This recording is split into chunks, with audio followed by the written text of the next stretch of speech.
Virat Kohli batting कर रही, bowler ने बॉल डाली और कुछ ही मिली सेकंड्स में विराट डिसाइड कर लेते हैं कि कवर ड्राइव खेलना है, फुल शॉट या डिफेंस। वो उस वक्त यूट्यूब नहीं खोलती, ना ही बुक में आंसर ढूंढते। सालों की प्रैक्टिस ने उनके दिमाग को इतना ट्रेन कर दिया है कि डिसीजन ऑलमोस्ट इंस्टेंट हो जाता है। चैट जीपीटी भी कुछ इसी प्रिंसिपल पर काम करता है। जब आप उससे कोई क्वेश्चन पूछते हो तो वो हर बार इंटरनेट पर आंसर सर्च नहीं करता, वो अपनी ट्रेनिंग के दौरान सीखे हुए पैटर्न्स की बेसिस पर अगला वर्ड प्रिडिक्ट करता है। लेकिन एक सवाल है, ये ट्रेनिंग होती कैसे है और चैट जीपीटी को इतना इंटेलिजेंट बनाता क्या है? इसका जवाब सिर्फ एक वर्ड में है, पैरामीटर्स। अब पैरामीटर्स को समझने के लिए एक सिंपल एग्जांपल लेते हैं। सोचो आपके पास एक गिटार है। जब नया गिटार आता है तो उसकी स्ट्रिंग्स परफेक्टली ट्यून नहीं होती। अगर आप उसे बजाओ तो आवाज अच्छी नहीं आती। अब एक म्यूजिशियन हर स्ट्रिंग को थोड़ा थोड़ा एडजस्ट करता है। पहली स्ट्रिंग थोड़ी टाइट, दूसरी थोड़ी लूज, तीसरी थोड़ी और टाइट। हर एडजस्टमेंट बहुत छोटा होता है, लेकिन जब सारी स्ट्रिंग सही जगह आ जाती है तो वही गिटार ब्यूटीफुल म्यूजिक बजाने लगता है। चैट जीपीटी के अंदर भी बिलियंस ऑफ ऐसे ही छोटे छोटे एडजस्टमेंट पॉइंट्स होते हैं। इन्हीं को हम पैरामीटर्स कहते हैं। ट्रेनिंग के दौरान एआई इन पैरामीटर्स को बार बार थोड़ा थोड़ा एडजस्ट करता रहता है, और जब ये पैरामीटर्स सही तरह एडजस्ट हो जाते हैं तब चैट जीपीटी इंटेलिजेंट आंसर्स देने लगता है। लेकिन अब एक और बड़ा सवाल आता है, एआई को कैसे पता चलता है कि पैरामीटर सही ट्यून हुए या नहीं? इसके लिए एक और एग्जांपल देखते हैं। सोचो आपके पास आप एक छोटे बच्चे को पढ़ा रहे हो। आप पूछते हो 2+3 कितने होते हैं? बच्चा बोलता है 7। आप कहते हो नहीं, ये गलत है। फिर बच्चा दोबारा सोचता है, इस बार बोलता है 4। आप कहते हो पहले से बेटर है लेकिन अभी भी सही नहीं। फिर वो दोबारा सोचता है, तीसरी बार बोलता है 5, और अब आप कहते हो बिल्कुल सही। ध्यान दो, बच्चा खुद डिसाइड नहीं कर रहा था कि उसका आंसर सही है या गलत। हर बार टीचर उसे फीडबैक दे रहा था। चैट जीपीटी के साथ भी बिल्कुल ऐसे होता है। हर प्रिडिक्शन के बाद एक मैथमेटिकल टीचर उसका आंसर चेक करता है। इस मैथमेटिकल टीचर को हम लॉस फंक्शन कहते हैं। लॉस फंक्शन सिर्फ एक काम करता है, ये बताता है कि आंसर कितना गलत था।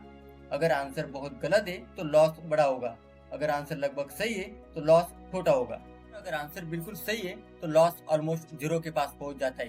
अब एआई को पता चल गया मैं कितना गलत हूँ, लेकिन अब सबसे इंटरेस्टिंग सवाल शुरू होता है। चैट जीपीटी के पास सिर्फ 10 या 100 पैरामीटर्स नहीं, उसके पास बिलियंस ऑफ पैरामीटर्स है।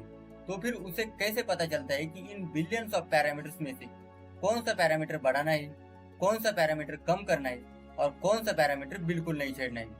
क्या वो रैंडमली सब सारे पैरामीटर्स चेंज करता है? बिल्कुल नहीं। यही से शुरू होती है एआई की सबसे इंटेलिजेंट मैथमेटिक्स। इस एल्गोरिदम का नाम है बैक प्रोपोगेशन। सोचो आपकी कार स्टार्ट नहीं हो रही, क्या मैकेनिक पूरी कार बदल देता है? नहीं, वो सबसे पहले चेक करता है प्रॉब्लम बैटरी में है, इंजन में है, फ्यूल में है या सिर्फ एक छोटी सी वायर लूज है। जब उसे असली प्रॉब्लम मिल जाती है तब वो सिर्फ उसी पार्ट को ठीक करता है। चैट जीपीटी भी बिल्कुल ऐसे ही करता है। जब उसका आंसर गलत होता है तो रैंडमली सारे पैरामीटर्स को चेंज नहीं करता। सबसे पहले वो मैथमेटिकली ये कैलकुलेट करता है इस गलती के लिए सबसे ज्यादा रिस्पॉन्सिबल कौन से पैरामीटर्स थे। कुछ पैरामीटर्स का कंट्रीब्यूशन बहुत ज्यादा होता है, उन्हें ज्यादा चेंज किया जाता है। कुछ पैरामीटर्स का कंट्रीब्यूशन बहुत कम होता है, उन्हें सिर्फ थोड़ा सा चेंज किया जाता है। और कुछ पैरामीटर्स का इस गलती से कोई लेना देना ही नहीं होता, उन्हें बिल्कुल टच नहीं किया जाता। ये पूरा प्रोसेस एक पावरफुल मैथमेटिकल एल्गोरिदम करता है, जिसे हम बैक प्रोपोगेशन कहते हैं। सिंपल शब्दों में बैक प्रोपोगेशन का काम सिर्फ इतना है, हर गलती के बाद ये आइडेंटिफाई करता है कि कौन से पैरामीटर्स को कितना बदलना चाहिए ताकि अगली बार मॉडल थोड़ा और बेटर आंसर दे सके। आज हमने समझा कि चैट जीपीटी कैसे सीखता है, लेकिन अभी भी एक बहुत बड़ा मिस्ट्री बाकी है। प्रोपोगेशन को पता चल गया कि किस पैरामीटर को एडजस्ट करना है, लेकिन उसे कितना एडजस्ट करना चाहिए। अगर बहुत ज्यादा चेंज कर दिया तो मॉडल और ज्यादा गलती कर सकता है, और अगर बहुत कम चेंज किया तो मॉडल कभी सीख ही नहीं पाएगा। तो एआई ये परफेक्ट अमाउंट कैसे डिसाइड करता है? इसी सवाल का जवाब छुपा है ग्रेडियंट, डेरिवेटिव और ग्रेडियंट डिसेंट में।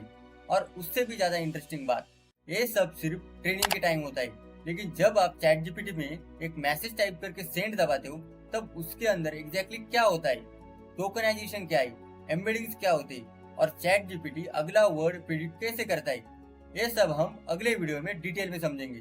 अभी के लिए बस इतना ही। थैंक्स।